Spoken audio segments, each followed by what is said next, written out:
Let's talk about David.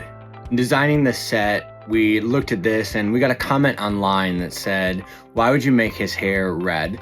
Well, there was reason and choice behind that. See, in the Hebrew, there's this word, admoni, and it means ruddy. It's this idea of reddish. This is also used in Genesis when it talks about Esau being born. It says he was hairy and red of hair. Now, when you're translating the Bible, if you don't know this about Bible translations, there's lots of different ways in which they translate the Bible. Some want to look at the literal translation, and some want to make it the most understood for the context of the current season or time we're in. These are all choices that go into creating a set for Logos, a Bible trading card game. You can't see all of them here, but we have a stack of books. These are Bible encyclopedias, atlases, thesaurus. We use interlinear resources. We look at the translation of the text in multiple versions, even though we use the Berean Standard Bible just as the main text that's listed on the cards because of its open public domain usability. But we look at the way in which all these texts get translated and use that as we go to the creation of art, the prompts, the things that we're using to try and say, how can we best translate this to visualize this?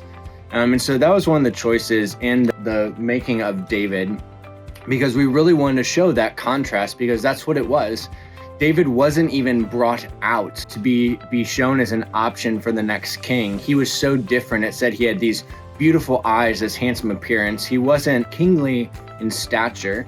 And so that was part of the reason we went behind that. And so you're right, he doesn't look, and that was the whole goal behind it, to show such a stark contrast visually in the cards of the rest of the Israelite, the people of Israel, versus David, this one that God anointed as king.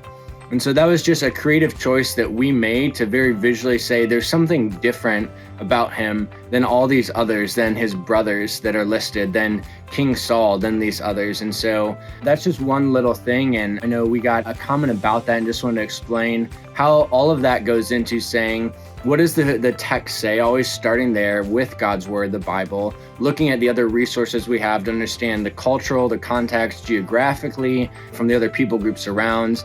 And then also look at, as we're translating that to someone who maybe hasn't read the story or heard of King David or understood what does ruddy actually mean, how can we visually take some of those creative abilities to help translate that onto these cards as you play through to help prompt and spark some awe and wonder of who is this, and hopefully encourage you to look up and read the story for yourself as you're playing through Logos, a Bible trading card game.